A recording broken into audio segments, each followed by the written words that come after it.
Are you prepared to suffer to save your son? You have 5 minutes to cut off the last section of one of your fingers in front of the camera. If you succeed, you will get your reward. Whenever we talk about quantic games, we remember cinematic experiences that focus on storytelling, where the gameplay feels more like an interactive movie. On the PS2, I remember playing Fahrenheit or Indigo Prophecy, depending on where you live. It was a bit of a hidden gem, but more recently, they were responsible for creating the amazing Detroit Become Human, which I ended up playing more than I thought I would. Between PS2 and PS4 era, Quantic Games gave us 2 games, one of which was Heavy Rain. I remember playing it on my shiny PS3 when it first came out, and was blown away by the amount of storyline options that were on offer here. Now that the game has been ported over to PS4 and PC, I had the time to pick it up and go through the entire experience again. Is it still as good as when it first came out? Has there been any kind of improvements with the added horsepower of the newer hardware? Time to give you my honest opinion on Heavy Rain on PS4.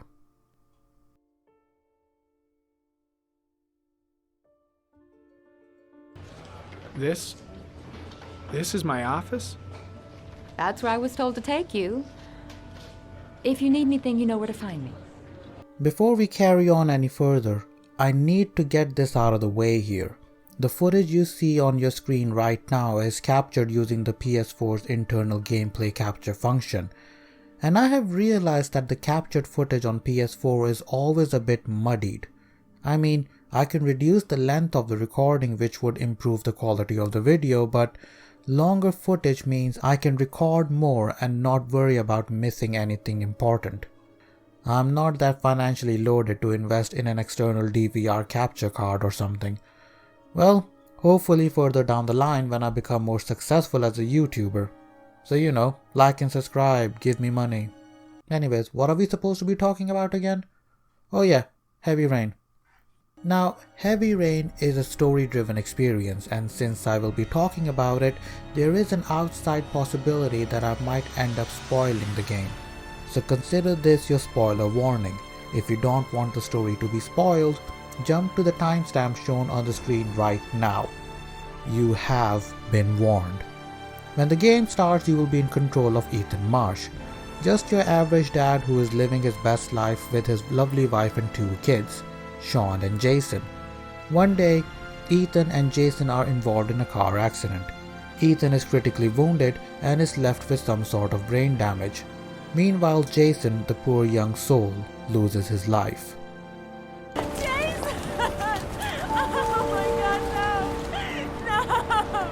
No, Jason, oh my God! The story skips 2 years ahead and we see Ethan in the pits.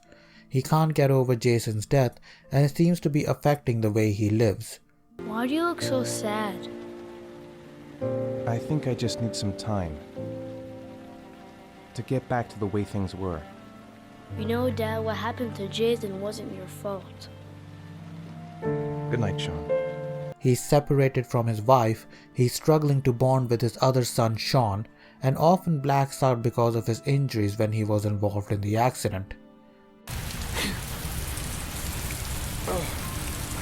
Things take a turn for the worse when Sean is kidnapped by the origami killer, who kills little children by drowning them in rainwater. But what if it is the origami killer? Well, then we have about 4 days to find him alive. The game follows perspectives of 4 characters. Ethan Marsh, a father who is desperately trying to look for his child and must complete these insane challenges before his son is drowned to death.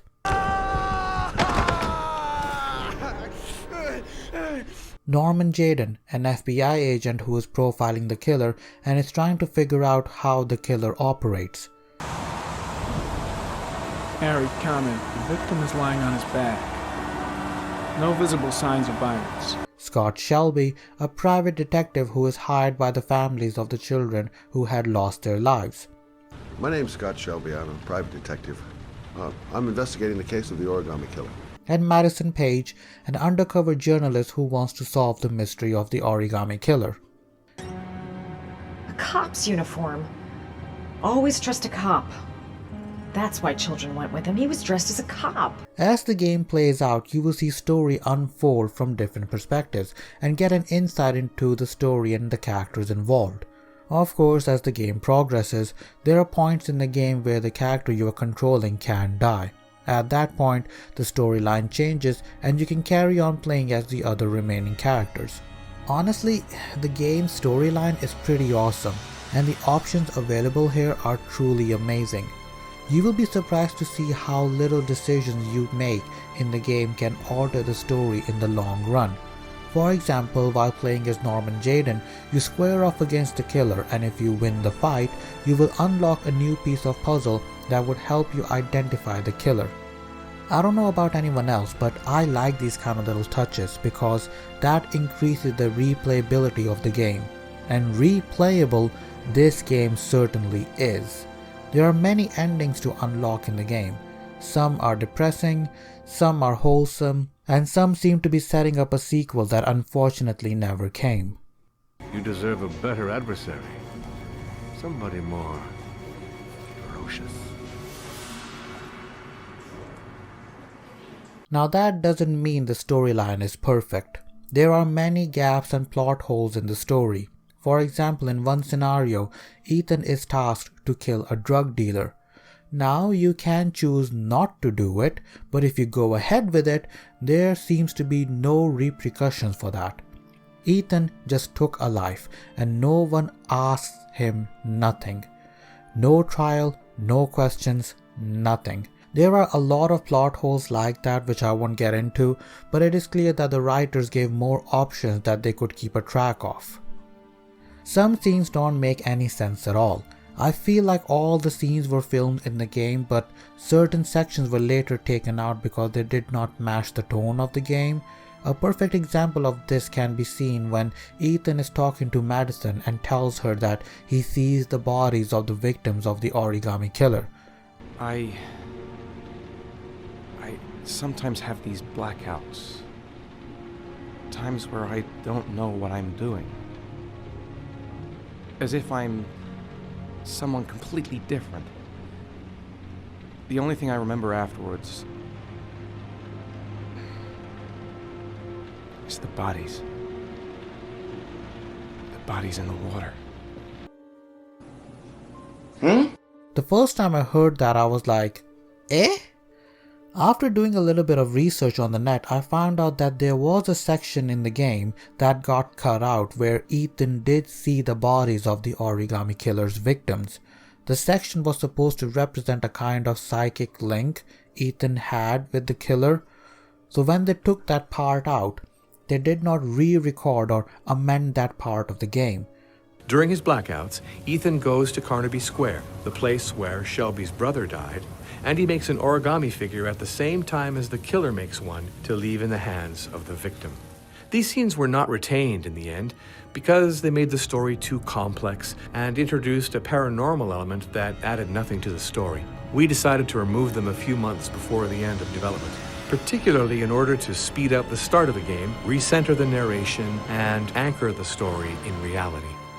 I don't want to list every little irregularity I found with the story in the video, but trust me, there are a couple of times when I was confused in the game because certain parts didn't make sense.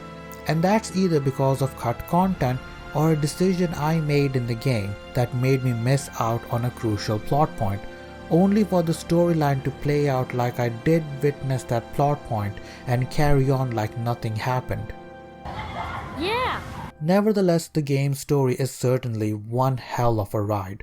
There were points in the game where I was at the edge of my seat, there were points where I was laughing out loud, and some points I was in tears. The game is indeed a roller coaster ride of different emotions. Where's Jason? He was here a second ago. I bought him a balloon, I turned around and he just disappeared. Disappeared? What do you mean disappeared? Overall, I liked the story, even though it felt a bit disjointed at some points. The amount of options available here for you to choose your own path and how to reach the end is pretty impressive. The voiceover actors, who I believe also gave facial animation as well, did a tremendous job at portraying the characters. You could see the emotions on their faces and their acting was pretty top. While the facial capture is good in the game most of the time, there were instances where the mouth animation seemed off and just creepy. I mean, take a look at this part where Madison and Ethan are snogging each other. I mean, come on guys, I know I was a terrible kisser when I was young. You don't need to reenact the entire thing for me. Emotional damage! One thing I do want to mention here, and I may be nitpicking, but some voiceover actors like the people who voiced Norman Jayden, Ethan Marsh and Madison Page were British. And even though they were playing as American characters in the game, there was a hint of their British accents in the lines they recorded. Not a big deal, but it did make me smile a bit. The background score is pretty good and matches the action on screen. One of my favorite tracks that you can hear right now really gives off that depressing vibe that matches the characters and their emotions. Maybe I could help you. No one can help me. You've already done a lot, Madison. Time to talk about the graphics. Heavy Rain first came out on PS3 and it has been ported over to PS4 and PC. The game's textures did receive a resolution bump, and it was nice to see little details on character models like stitching on their clothing, the fabric, the scars on their face, and other details that I probably didn't notice when it first came out. The resolution is crisp. A bit too crisp if you ask me. While PlayStation 3 was a powerful console for its time, it did have limitations, and to compensate for that, there were some neat graphical effects the developers put in place. For example, on PS3, there was this depth of field that made the game feel more cinematic, almost giving it a more warm feel to it. On PS4, the game seems sharp, and these effects are not present anymore. I don't know, but I prefer the warm, almost dreamlike effects on the PS3 over the crisp and sharp display on PS4. It is a personal preference, please don't hate me for it. While on topic, I need to mention here that I never realized there were some pre-rendered cutscenes in the game. I only realized it when I played Heavy Rain on PS4. The PS3 version of the game ran at 720p, so you can see the drop in quality of the video when you will play it on your PS4. Talking about the gameplay, and it is rather basic. When you're in control of the character, you can look around using the left stick, move in the direction you're looking by holding R2, camera angles change using L1, and follow on-screen button choices to interact with certain items. I better take a shower and get dressed before I go downstairs. You will trigger quick time events more than often, and depending on the situation, sometimes you will get to choose one from an option or input correct on-screen button prompts to progress further. Of course, it is in your best interest to succeed, but sometimes failing these quick time events unlock a completely different branch. I don't know about anyone else, but I did not like the controls in the game. Holding R2 to walk in the direction you're looking at doesn't sound bad, but in practicality, I felt like I was driving a truck or something. It didn't help if you're trying to move your character with the left stick and the camera angles change at that moment as well. You will get footage of your character just circling around like a moron. I'm not a big fan of motion controls either. I didn't like them on PS3, didn't like them on Wii, and I'm not a big fan of them on the PS4 as well. I just wish Quantic Games included an option to turn off motion controls for PS4, but alas, no such option was included, or at least I couldn't find it. I was beginning to think that there was no good to be found in this place. I can see now that I was wrong. The game is not perfect, and it does have some visual bugs and glitches. For example, in the police station, I saw a police officer just casually walking through another officer in the cutscene. In one instance, while I was running away from police officers, all NPCs just stood weirdly still, almost reminding me of the movie They Live. There were some bugs like that, but They are not game breaking. Is there something else you wanted to tell me, Ethan?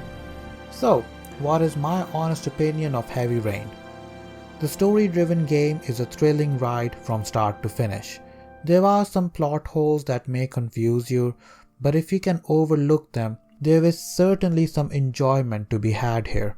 The controls may frustrate some people, and there are some hilarious bugs here and there, but it does not stop the game from being any less fun. The replayability of this game is high, and the trophy list is pretty good too. I have 74% of trophies on my PS4, and I might go back to collect the ones I do not have. Heavy Rain is available to buy on PS4 and PC. If you picked it up and want to play something similar, I would recommend Detroit Become Human, another Quantic game production that I really enjoyed. Alright guys, that's enough from me. Hope you enjoyed the video. Let me know in the comment box below if you have played Heavy Rain, and if you are one of those who have, let me know if you agree or disagree with my take on the game. I'm a part-time YouTuber, so your engagement with the channel will help me a lot in the long run. Like, subscribe, all that spiel. Peace out angels and stay awesome.